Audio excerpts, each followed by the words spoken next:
Welcome to the Project Censored Show on Pacifica Radio. I'm Mickey Huff with Eleanor Goldfield. This week, we celebrate Banned Books Week, and of course, Project Censored has been part of the Banned Books Week coalition since going back to 2012. Banned Books Week started in 1982, but for the last dozen years, Project Censored, 13 years now, Project Censored has been covering Banned Books Week. We do a special show every year. We do a special dispatch. We do events on campuses and so forth. And today, we're going to kick off the radio program with this year's Banned Books Week Youth Honorary Chair, Iris Mogul. Originally from Miami, Florida, Iris is determined to resist censorship from her state's legislators and around the country. As a high schooler, Iris started a banned books club in her community after the state passed laws to remove hundreds of books about race, history, and sexuality from schools. She continued her advocacy work as a student leader in the National Coalition Against Censorship Student Advocates for Speech, where she spoke and wrote about topics like book banning, political censorship in AP U.S. history curriculum, and the failing humanities education in Florida. Last Banned Books Week, she joined the Miami bookstore Books and Books for their musical Sing for Freedom event. Iris is now a freshman at the University of California, Santa Cruz, and she's here with us today to talk about her quest, how she got involved in this fight against censorship, how she got involved with NCAC, and of course now, how she became the Youth Honorary Chair for the Banned Books Week Coalition this year. Iris, welcome to the Project Censored Show. Thank you so much for having me. I'm really excited to be here. It's wonderful to have you. And I noticed before we got on, I actually gave a talk for the SAS program for NCAC, and that's where we originally met each other. Mm-hmm. And I have your book right here. Yeah, one of the Media and Me, right? Media literacy. So important as the antidote to fight against censorship. Iris, tell us a little bit about your story. Tell the Project Censored audience, how did you get involved in the National Coalition Against Censorship, up in New York from Miami? It sounds like you were active in your high school and you really cared a lot about the right to read and intellectual freedom. Tell us a little bit about that story. I think probably a good starting point would be this was the summer of 2023, and I had just kind of gotten back into reading again from the typical freshman, sophomore in high school reading hiatus.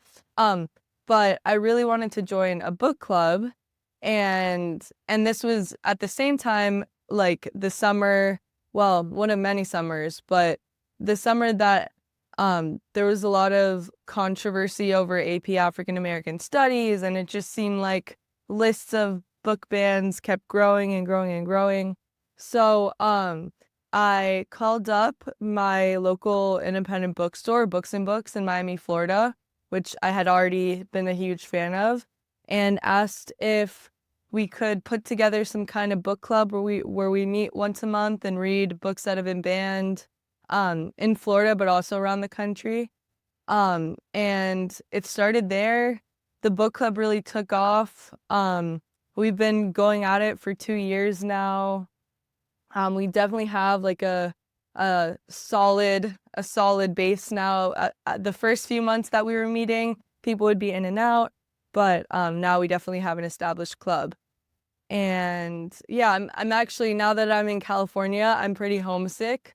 They're still meeting without me, and we're trying to have me come in Zoom, which just because I want to hear the discussions. But yeah, from that, I joined the NCAC's SAS program.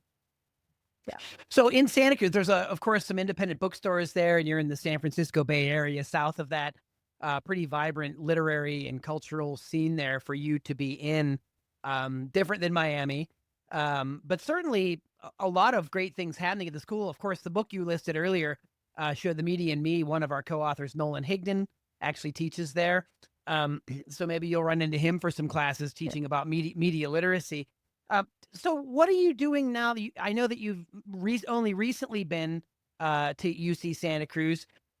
Have you done anything since you've gotten there around banned books? I mean, all this has kind of happened at once, Mhm. and you've been sort of thrust into this role as the honorary youth chair for Mhm. Banned Books Week. And this year, the theme is Censorship Is So 1984, Mhm. pretty apt for the second Trump administration, all the attack on the knowledge industry and everything that we're dealing with. But have you had a chance to get involved in anything there? And what are you doing associated with the Youth Honorary Chair work this year, Iris? So locally in Santa Cruz, I thanks to the owner of Books and Books in Miami, Mitchell Kaplan, the bookseller world seems to be relatively small, so he graciously connected me to Bookshop Santa Cruz, if you're familiar. Um Yep. and so I've been in discussion with them, kind of trying to get a job there, but that's maybe unrelated. And then youth honorary chair wise, there's definitely some press interviews and stuff like that coming out.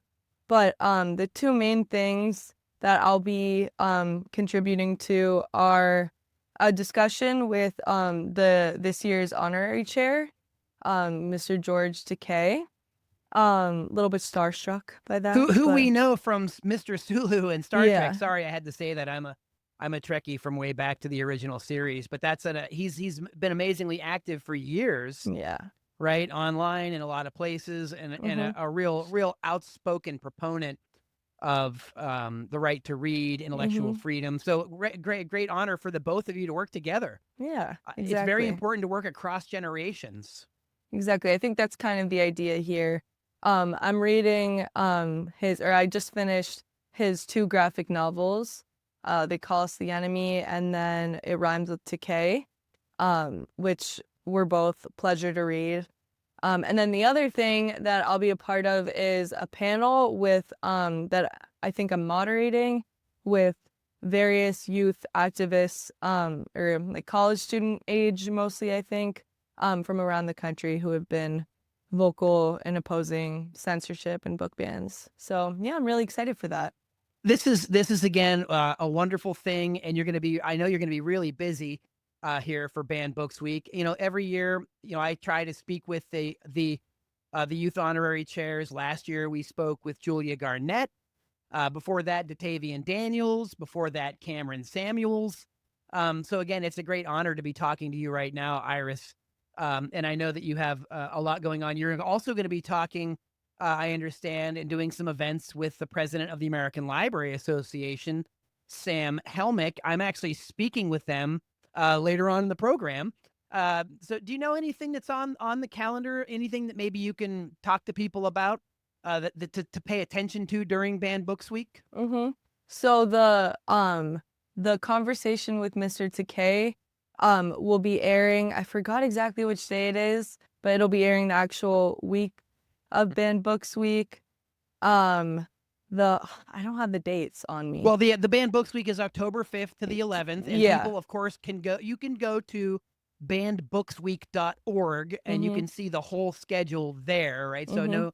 no need for you to recite it if you don't remember the dates. But I know you're going to be really busy all week long.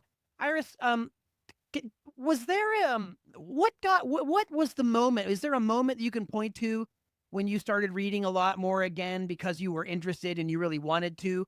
Was there a book or a moment that you remember that really kind of just sparked you to say that these efforts to ban books or to prevent young people from reading are just wrong? Is there a specific thing? This is one of my favorite stories to tell, and it's super simple and like seemingly mundane, but one day, before I had a car in Miami and before I had my license, um, I like took like the city-run trolley to and from school, and it took forever because the public transit in Miami is there but needs work. And I don't know, I like noticed that day after day I'd kind of just be scrolling on my phone and then I'd get nauseous and car sick and it was just not a good situation. And my dad had recently recommended a book, Parable of the Sower by Octavia Butler. my favorite book of all time. But anyway, I just had it in my backpack and I hadn't picked it up. So one very random day I picked it up. I loved the book. I think I finished it in a couple days. I read the sequel, Parable of the Talents, and then discovered that that I think they're both banned, but I think Parable of the Sower was I don't remember. I think it's banned in a few counties around the country. It's an intense read. But one that I think anyone would benefit from reading.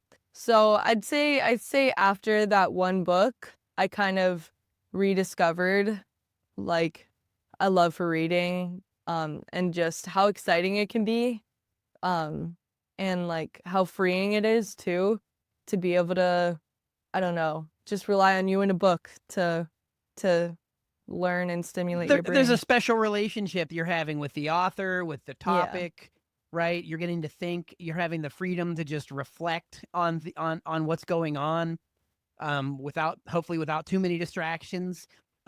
So after reading Butler's book, you obviously then discovered that it was challenged places and Mhm. that people had tried to maybe ban it. When you were reading it, were you aware of that, or and if so, or even if not, was there anything in there going back and thinking about it that I mean, why is it banned? Mhm. I mean, the most striking thing to me is that the book was written in the early 90s, the first one was, and it's set in like the US in I think 2025. So all of the entire book is pretty much a prediction about what today was going to be like 3 decades ago. And to be honest, it's kind of horrifyingly accurate in some ways. Um and like in a way that is like chilling. Um, Yes, very much so. yeah, like climate crisis and widespread poverty and famine and all these different things. Um, that I don't know if people could have seen them coming, you'd think they wouldn't have happened. But I guess that's history. So anyway, I think it's a hard read, but like I said, one that's important and like a good kind of hard, you know? Well, a lot of the books that are challenged and banned are often books that, well, we know that a preponderance of them are about or by people of color or Mm-hmm. LGBTQIA plus people. They also sometimes challenge authority, right? There's great irony in some of the history of banned books when you see things like 1984 with a theme this year, Mm-hmm. or books like Fahrenheit 451 that are about book burning that were Mm-hmm. banned. I mean, it's just Yeah. people don't. I don't know if they have a sick sense of humor. I don't know what it is, but again, when you were reading that book again, and many others, um, this must have stirred something in you that said, "Hey, I don't want people telling me as a young person what I'm supposed to read and who I'm supposed to be, and these people are really restricting the possibilities of my future and avenues for me to, to continue to grow and continue to Mm-hmm. see my place in the world and what I can do to make it a better place." Iris? Mm-hmm. I mean, it's all calculated. Like, that's the most infuriating thing is that like book bans are a good strategy to keep people from understanding the world. And if that's what you need to do to stay in power, then it makes sense that you'd stop young people from reading and learning and connecting over books and ideas. And yeah, I myself and so many others, like, we're not going to let that happen. And I guess the most straightforward thing to do is to read the banned books and to encourage others to do the same, which was the goal of the book club and everything that followed. Um, So I know you mentioned your dad earlier, so it sounds like you had some supportive folks at home yeah. around literature and reading and exploration. Anybody at school, a teacher, anybody that you sort of saw as someone that really kind of championed these things and maybe paved some of that path for you? My since I started the book club, like I had my last 2 years of high school and had the same English and history teacher both years. Um, And they were definitely supportive, but unfortunately, they had to kind of be supportive in a very subtle way because they were Florida. fearful. Yeah. So really briefly, talk about that fear. I mean, like they would say very quietly, like after class, like, "Oh, Iris, like I really admire what you're doing." Which it was amazing to hear because they're both two people that I was learning from every day and that I really admired. But it made me sad that like they couldn't talk about what we were talking about in the classroom. So you Yeah. witnessed the chilling effect, is what that's Mhm. what we call that, the censorship chilling effect, Mhm. where once the threat, something is there that they could lose their jobs or something could very negatively happen where they couldn't do what they love, right? Um, they find ways though to try to help their students outside of that. So you felt pretty supported, regardless of living in a place where they have some pretty repressive and draconian laws on the books about not exposing young people to what it sounds like things that you were perfectly interested in and suited you well. Yeah, I think I was incredibly lucky and met with all kinds of support from teachers and family and other mentors. Um, Especially I think of Mr. Mitchell Kaplan, the founder of Books and Books. Um, yeah, I just you gotta love a bookseller. Um, Yes, we do. and yeah, and you know, those and teachers and students were all at the front lines of this battle. So we all got to work together, and I think that's what people are doing. Iris Mogul, I really appreciate you taking time to talk to us. In the couple minutes we have left here, I just wanted to open it up. Is there anything you want to share with other young folks about, sometimes it's difficult for people of any age to want to get involved, and you mentioned some serious reasons why people might not. But what advice might you give to people about why you think what you're doing is really worth it? hmm I mean, I think of myself and how I felt about curriculum in high school and how I always loved learning, but sometimes it felt like, you know, school things like history and English, which are supposed to be, you know, idea and thought provoking, like they were often formulaic, and I think that reading for me provided a huge relief from that. And I don't know, I just want to encourage other people to find something that unfortunately we're not getting in schools in reading outside of school. And yeah, and also that college is, you know, it's only been a week for me, but that college seems like it leaves a lot more room for that. Not perfect, but No, it's certainly not, but we hope that we cherish the principles of academic freedom enough that mhm. we not only fight back against efforts to censor, but when we're there, I've been a professor 25 years, history, by Awesome. actually. So I appreciate your interest in history and Mhm. literature and storytelling. And I'm a professor of journalism, now have been for a number of years as well. And it's really important the stories that we tell, and it's really important to allow stories to be told. And I think that's really the crux of Banned Books Week is the rights of people to be heard, to be seen, and to really push back against efforts to stifle any of these kinds of expressions that we're seeing. And it's not just Florida. A lot of states around the country now have been having these copycat laws and so on, and it's a pretty serious time. So, Iris, I can't tell you how much that we here at Project Censored honor and respect your journey and what you're doing, and you taking the time to share these important lessons with people. And I'm really looking forward to what you're going to do this Banned Books Week. And I'll definitely tell people to please check out the website. It's bannedbooksweek.org. You can, of course, learn more at the American Library Association site at ala.org. As I mentioned earlier, we're going to be talking to the new ALA president, Sam Helmick, just after we speak with Iris here. And Iris, you're going to be busy with Sam and many others, George and others for Banned Books Week. So is there anything else you want to share with our listeners or a place they can find you online or follow if you want to share any of that information? If you're in the Miami, Florida area and you're looking for a book club, the Books and Books Banned Books Club meets the last Thursday of every month. I always gotta plug that. That's where this all started. But yeah, keep reading and resisting, all of that. Thanks so much, Iris Mogul, the Youth Honorary Chair for Banned Books Week 2025. Banned Books Week, October 5 to 11. Learn more at bannedbooksweek.org. And again, long live independent bookstores and booksellers. Yeah. So thanks so right. much for joining us, Iris. I really appreciate it. Thanks for having me.